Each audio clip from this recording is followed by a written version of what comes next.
하나님 말씀 마가복음 4장 26절에서 34절입니다. 말씀을 받기 위한 우리의 고백을 드리겠습니다. 우리의 형편과 마음을 가장 잘 아시는 하나님, 이 시간 주의 말씀을 받겠습니다. 말씀하여 주옵소서. 내가 일편단심 주님만 따라가리니 주께서 세우신 길 위에 표지판을 놓치지 않게 하소서. 아멘. 마가복음 4장 26절에서 34절까지 말씀을 교독하겠습니다. 또 이르시되 하나님의 나라는 사람이 씨를 땅에 뿌림과 같으니 그가 밤낮 자고 깨고 하는 중에 씨가 나서 자라되 어떻게 그리 되는지를 알지 못하느니라. 땅이 스스로 열매를 맺되 처음에는 싹이요 다음에는 이삭이요 그 다음에는 이삭의 충실한 곡식이라. 열매가 익으면 곧 낫을 되나니 이는 추수 때가 이르렀습니다. 또 이르시되 우리가 하나님의 나라를 어떻게 비교하며 또 무슨 비유로 나타낼까? 겨자씨 하나가 같으니 땅에 심길 때에는 땅 위의 모든 씨보다 작은 것이로되 심긴 후에는 자라서 모든 풀보다 커지며 큰 가지를 내나니 공중의 새들이 그 그늘에 깃들일 만큼 되느니라. 예수께서 이러한 많은 비유로 그들이 알아들을 수 있는 대로 말씀을 가르치시되 함께 읽습니다. 비유가 아니면 말씀하지 아니하시고 다만 혼자 계실 때 그 제자들에게 모든 것을 해석하시더라. 아멘. 우리는 그리스도인이지요. 예수님 믿는 사람, 예수님의 제자, 예수님 닮은 사람. 그래서 그리스도인이 누구냐? 그러면 예수님처럼 사랑하는 사람, 예수님처럼 용서하는 사람, 이렇게 얘기할 수 있을 겁니다. 그런데 저는 오늘 그리스도인의 정의를 하나 더 만들어 보려고 합니다. 그리스도인은 꿈꾸는 사람. 그리스도인은 예수님처럼 꿈꾸는 사람이 그리스도인이다. 여러분, 나이가 들었다고 더 이상 꿈을 꾸지 않는다면, 내가 경제적으로 어렵다고 꿈을 멈췄다면, 내가 현실의 벽에 둘러싸여 있다고 꿈꾸지 않는다면 스스로에게 질문해 봐야 됩니다. 나는 정말 그리스도인일까? 나는 진짜 그리스도인일까? 왜? 그리스도인은 상황과 환경을 뛰어넘어 꿈꾸는 사람이기 때문입니다. 자, 우리 그리스도인이 꿔야 할 꿈이 있습니다. 오늘은 우리 그리스도인이 꿔야 할 꿈 두 가지를 생각하려고 합니다. 왜?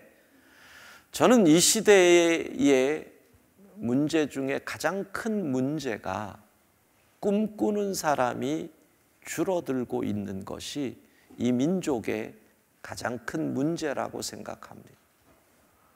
꿈꾸는 사람이 주변에서 보기가 어려워졌습니다. 여러분, 그렇지 않습니까? 꿈을 얘기하고 비전을 얘기하는 사람을 예전에도 허황되다고 손가락질은 했으나 허황된 사람들 많이 볼 수 있었습니다. 그런데 요즘은 꿈꾸는 사람이 없습니다. 소확행이라는 말, 작지만 확실한 행복, 좋은 말입니다. 그런데 가끔 이런 의문이 듭니다.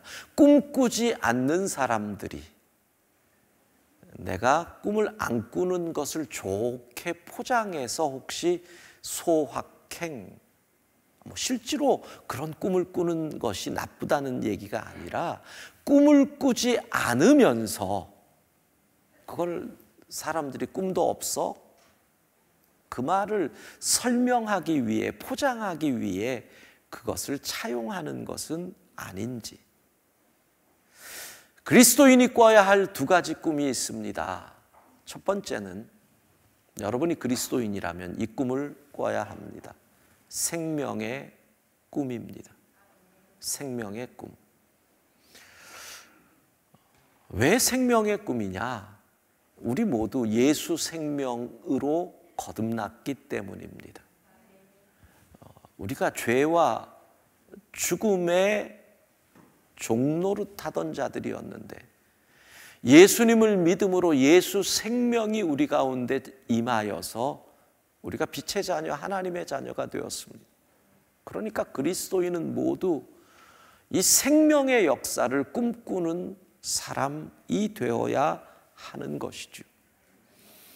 여러분, 한번 제가 여러분에게 물어볼 말이 있습니다. 이 땅에 문제들이 참 많잖아요. 오늘 장로님 기도하시는 가운데서도 지금 우리가 겪고 있는 이 아픔의 상황, 현실들을 기도 중에 말씀하셨는데 이 땅이 소망이 있을까요? 요즘 생각해 보면 어제 며칠 전 뉴스에서는 2025년이면 중국이 대만을 침략할 것이다. 그러죠.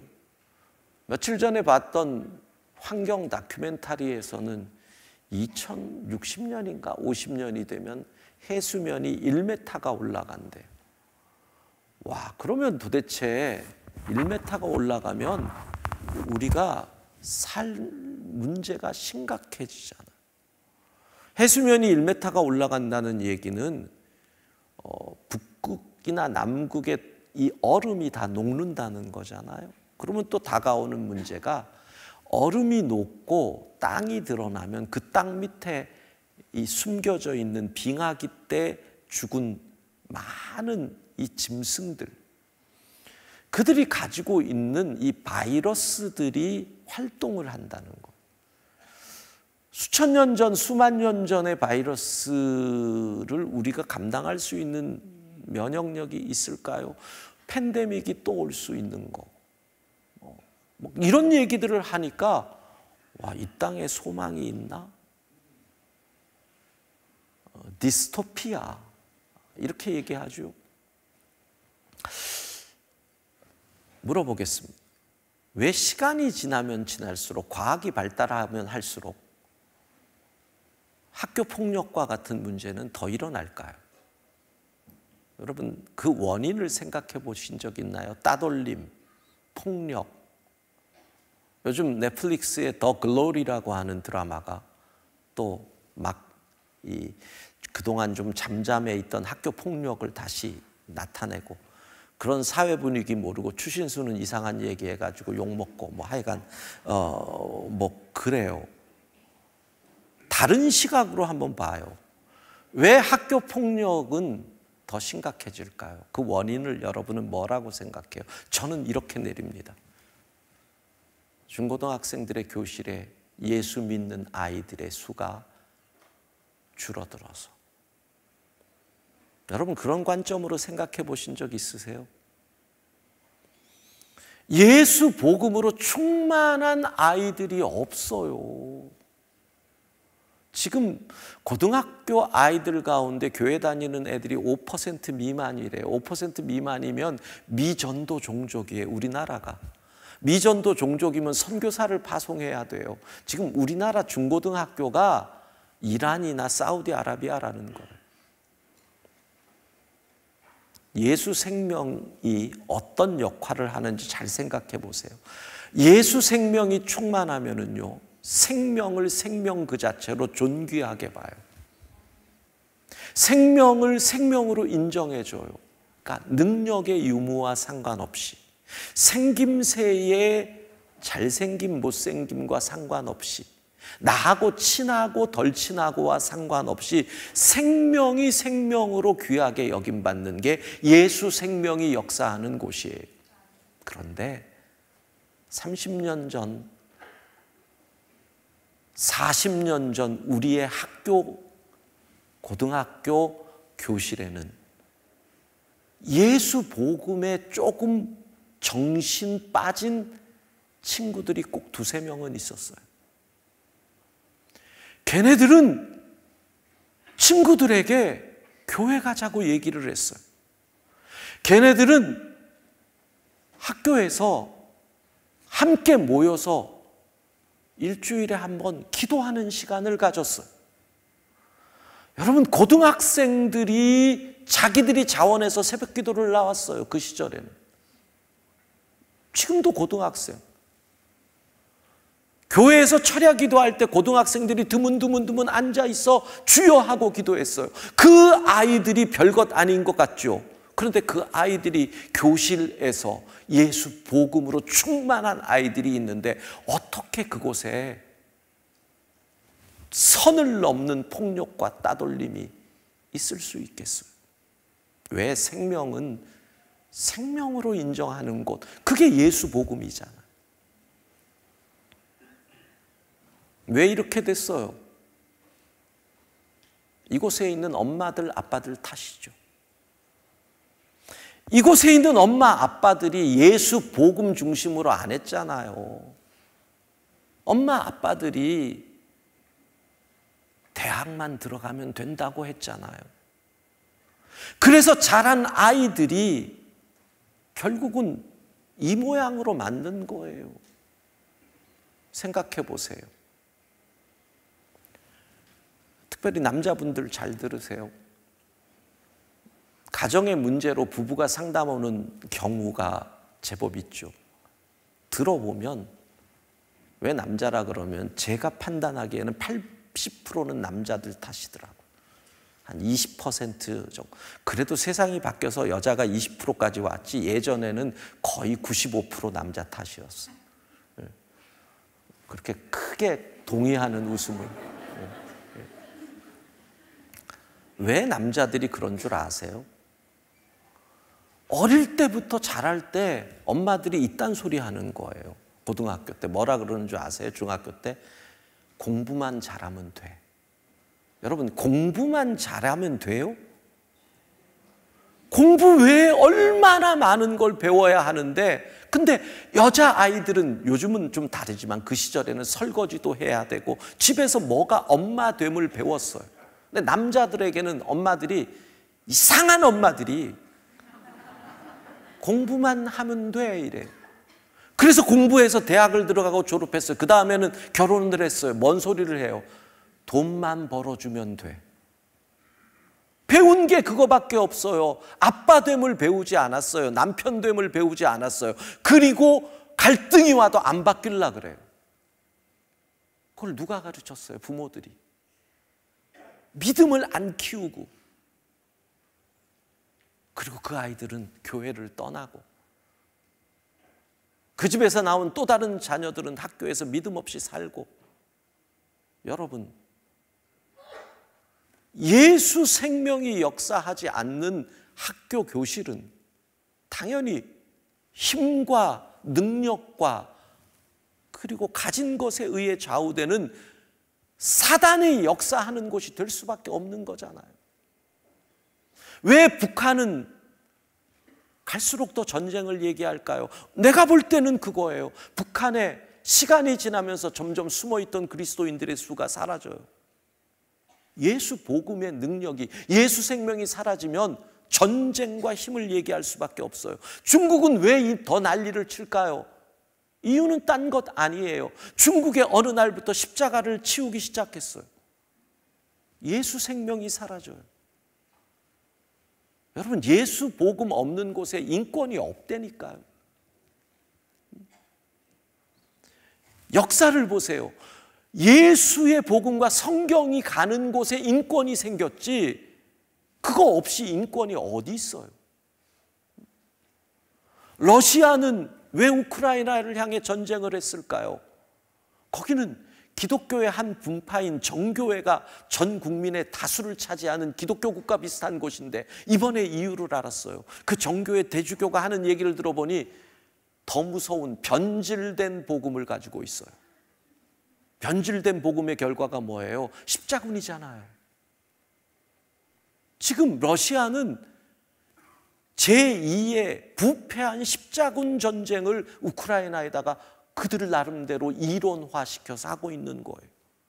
그러니까 예수의 생명이 제대로 역동하지 못하는 곳마다 폭력과 전쟁과 파괴와 이런 일들이 일어나고 있는 것, 여러분 원인을 보셔야 하는 거예요. 그러니까 우리가 꿈꾸는 하나님의 나라는 뭐예요? 생명이 생명으로 인정받고, 생명이 생명으로 역사하고, 생명이 생명으로 존중되고, 그것이 우리가 꿈꾸는 하나님의 나라인 거지요.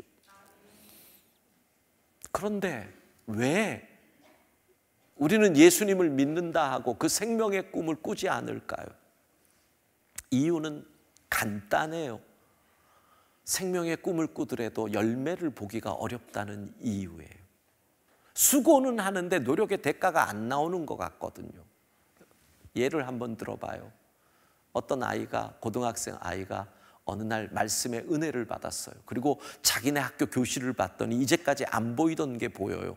뭐가? 그 교실에 폭력이 있고 따돌림이 있고 무슨 이 매점 셔틀이 있고 이런 게 이제까지 무시했던 게 보이는 거예요. 그래서 속에 뜨거움이 막 일어나서 어느 날 학교에서 일어나서 우리 교실이 이러면 안 된다. 얘들아, 우리는 친구다. 사랑해야 된다. 따돌림을 없애야 된다. 애들이 박수치고 감동하고 와! 이럴 것 같아요? 애들이 그럴 거예요. 그리고 어떻게 해요? 그 아이는 따돌림의 또 다른 대상이 될 확률이 훨씬 높아요. 그리고 반에 있는 애들이 끝나고 화장실로 끌고 갈 확률이 높아요. 이러한 현실 속에서 어떻게 예수 생명을 전하느냐? 그게 교실에서만 일어나겠어요? 직장에서 안 일어나겠어요? 가정에서 안 일어나겠어요?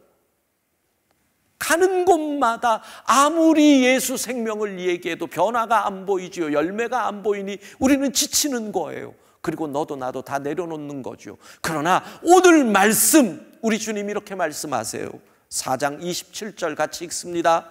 그가 밤낮 자고 깨고 하는 중에 씨가 나서 자라되 어떻게 그리 되는지를 알지 못하느니라. 생명은 누구도 모르는 사이에 자라게 하신다는 거예요. 나도 몰라요. 나는 땀 흘렸어요. 나는 한 게 없어요.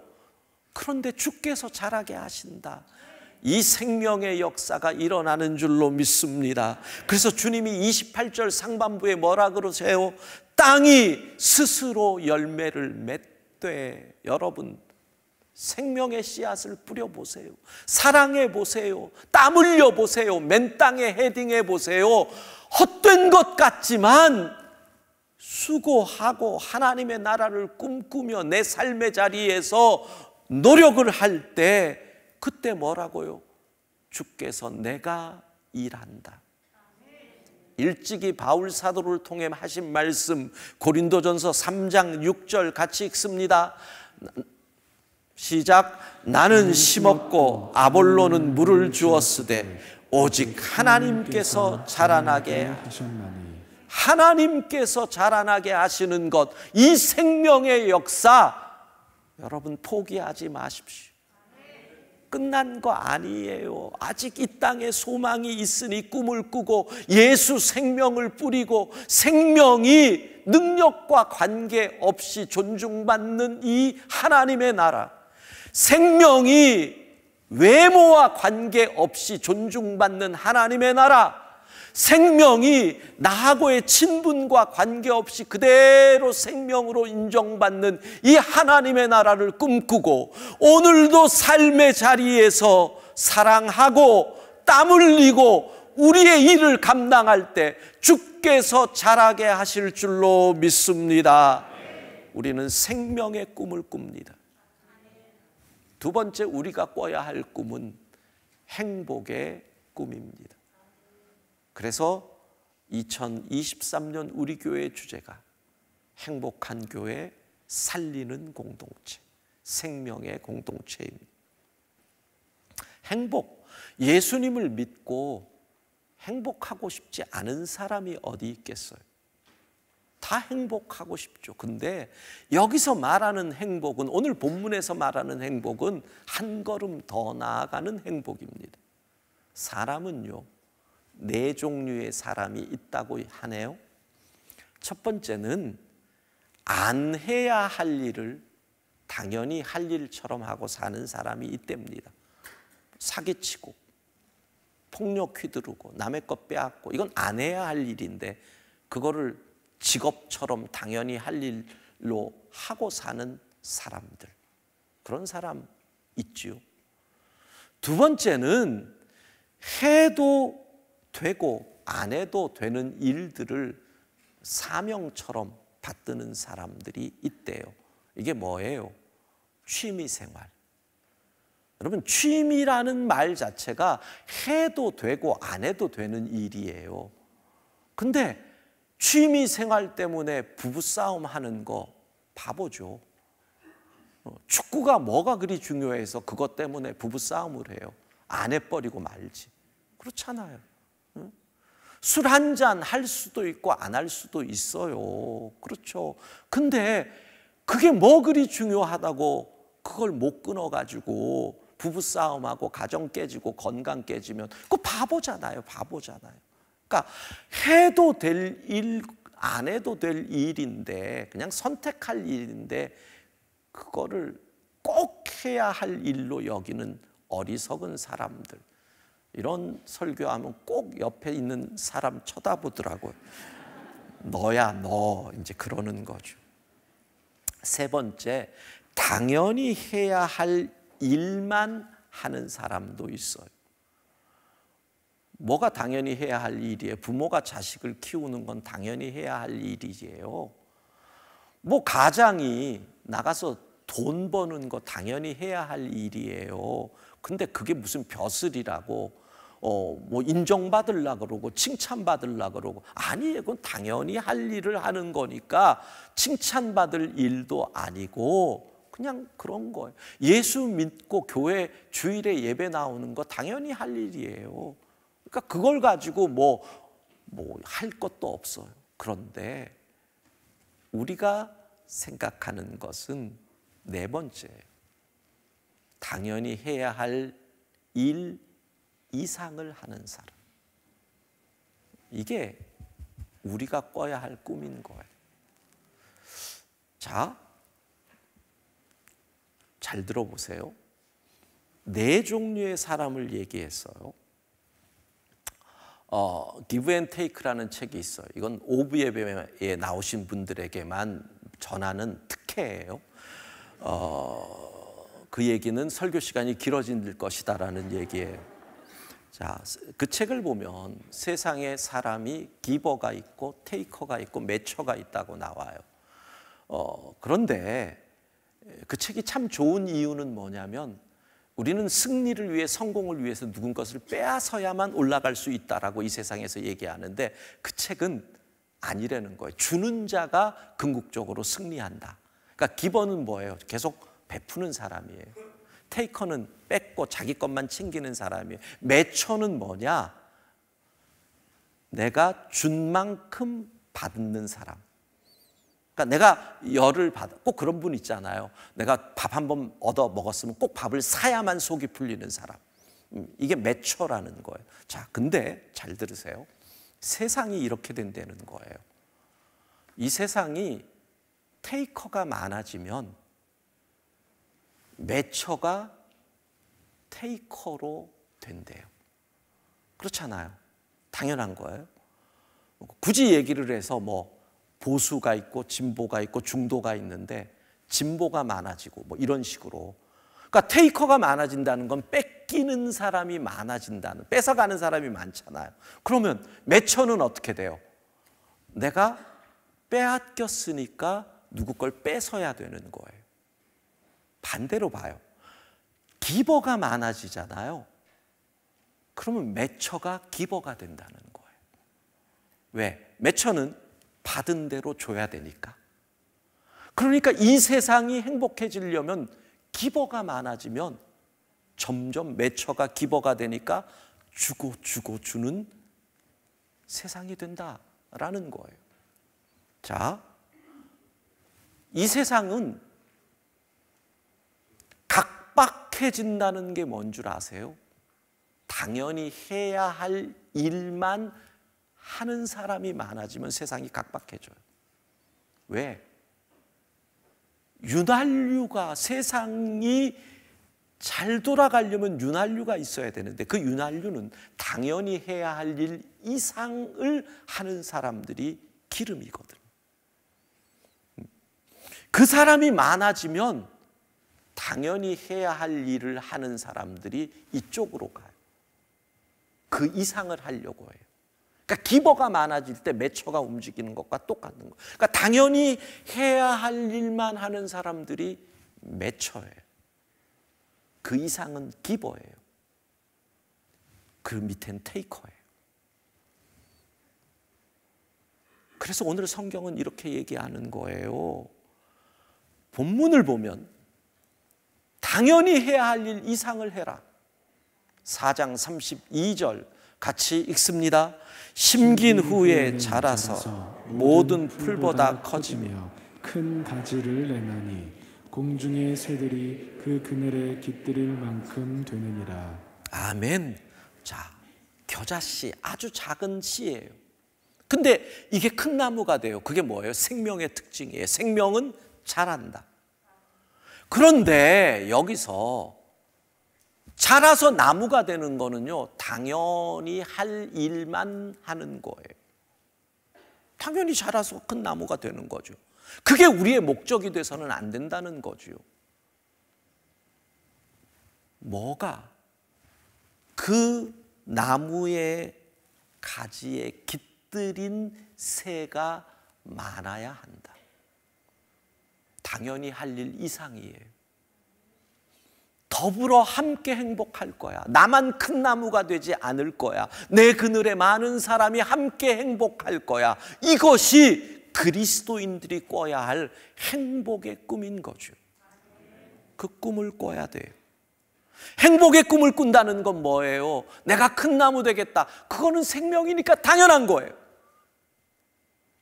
당연히 해야 할 이상을 하는 사람, 그게 그리스도인이 꿔야 할 행복의 꿈이라는 거죠. 미국의 16대 대통령 아브라함 링컨이요, 별명이 많습니다. 생긴 얼굴 때문에 고릴라라는 별명도 있고요. 그런데 그가 10대 때 얻은 별명이 있습니다. 정직한 에이브. 에이브라함 링컨이니까 에이브라고 하는 것을 애칭으로 정직한 에이브. 여러분 잘 생각해 보세요. 여러분의 자녀가 정직한 아무개라고 별명을 받으면 그건 정말 축복이에요. 근데 문제는 저는 이게 사단의 전략이라고 생각해요. 정직이라는 것은 성경에서 너무 높이는 덕이고 꼭 필요한 건데 우리에게 이 정직을 이상한 의미로 각인을 시켜놨어요. 이 시대는 정직을 고지식해 너무 답답해. 정직의 이미지에다가 자꾸 먹칠을 해요. 이게 사단의 전략이에요. 정직이 얼마나 아름다운 건데 정직한 사람을 답답한 사람, 고지식한 사람처럼 이런 어떤 낙인을 찍는 이런 전략을 사단이 쓴단 말이에요. 정직한 에이브, 10대 때 워낙 가난했으니까 가게에서 점원을 했대요, 링컨이. 그런데 하루는 집에 가게 끝나고 계산을 해봤는데 한 손님에게 거스름돈을 10센트를 안 줬다는 거죠. 뭐 120원, 지금이랑 그때를 비교해보면 그보단 좀 더 큰 돈이겠죠. 근데 얘가, 이 어린 링컨이 집에 와서 잠을 못 자고 고통스러워했다는 거예요. 내 실수로 손님에게 돈을 덜 줬구나. 이 10센트를 더 드려야 되는데. 참 대단하잖아요.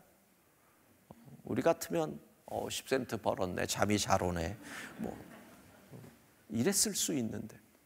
그리고 아침에 새벽같이 일어나가지고 그 손님의 집을 찾아갔대요. 5km 떨어진 곳. 여러분, 그 당시에 버스가 있었겠어요? 그 가난한 애가 마차를 탔겠어요? 뛰어가는 거죠. 새벽같이 뛰어가서 5센트를 주고 10센트를 주고 5km를 돌아온 거예요. 소문이 안 나겠어요? 그래서 별명이 붙어요. 정직한 에이브. 사람들이 칭찬을 하니까 링컨이 이렇게 얘기를 해요. 제가 왜 칭찬을 받는지 이해할 수가 없습니다. 그분이 가져야 할 것을 돌려드린 건데, 그분이 받아야 할 것을 준 건데, 이게 왜 칭찬받을 일인지 저는 이해가 안 됩니다. 그리고 이렇게 얘기를 합니다. 링컨은, 저는 어느 날 제가 당연히 해야 할 것 때문에 칭찬받는 자가 아니라 당연히 해야 할 그 이상의 일을 함으로 칭찬받는 사람이 되고 싶습니다. 그것을 위해 기도해 주십시오. 당연히 해야 할 이상. 그리고 훗날 링컨이 변호사가 됩니다. 변호사가 되면서 생각합니다. 내가 누구를 도울까? 자기 이웃 가운데 억울한 일을 당했는데 변호사를 살 돈이 없어서 소송을 못한 이웃이 생각납니다. 그 이웃을 찾아가지요. 내가 당신을 돕겠습니다. 무료로. 그리고 법정에서 무료 변론을 한 그날 링컨의 일기장에 이게 기록이 됩니다. 나는 오늘 10대 시절에 내가 하나님 앞에 약속한 것을 처음으로 해볼 수가 있었다. 당연히 해야 할 그 이상의 일을 할 수가 있었다. 그리고 나는 참 마음이 기뻤다. 여러분, 이게 내가 큰 나무가 되어야 할 이유입니다. 당연히 해야 할 이상, 당연히 큰 나무가 되는 것은, 겨자씨가 나무가 되는 것은 생명은 당연한 거예요. 그런데 당연히 해야 할 이상, 이 가지에 어린 새도 깃들고 나이 든 새도 깃들고 검은 새도 깃들고 붉은 새도 깃들고 노란 새도 깃들고 흰 새도 깃들고 병약한 새도 깃들고 못 먹은 새도 깃들고, 하나님께서 내게 큰 가지를 주셨으니 이 가지에 수많은 새가 깃들어 함께 행복하리라. 이게 행복의 꿈 아니겠어요? 더불어 함께 당연할 일 이상을 꿈꾼 그가 대통령이 되는 거예요. 당연할 일 이상을 꿈꿨는데 하나님이 당연하게 멈추시겠어요? 당연할 일 이상을 꿈꾸니 그가 생각하지도 못했던 노예 해방을 하잖아요. 당연한 일 이상을 꿈꾸니 하나님이 모두가 행복할 수 있는 그 길로 그를 자꾸 이끌어가는 거죠. 사랑하는 성도 여러분, 꿈꾸셔요. 우리 영광의 성도들만큼이라도 꿈꾸셔야 해요. 여러분, 꿈을 멈추면 안 돼요. 힘들다고, 나이 들었다고 여러분의 꿈을 스톱하는 순간 우리는 살 이유가 없어. 엄마의 자리에서 꿈을 꾸고 직장에서 꿈을 꾸고 예수 생명으로 충만한 하나님의 나라를 꿈꾸고 더불어 같이 살아가 행복한 당연한 일 이상을 할 수 있는 꿈을 꾸고, 그때 하나님의 나라가 우리의 삶의 자리에 임할 줄로 믿습니다. 제발 꿈꾸셔야 돼요. 정말로 우리 성도들이 꿈을 멈추면 안 돼요. 세상이 아무리 어려워도 꿈꾸는 것을 멈추면 못하러 살아요. 하나님의 나라를 꿈꾸고 그 하나님의 나라가 우리의 삶 가운데 이루어지는 은혜를 소망합니다.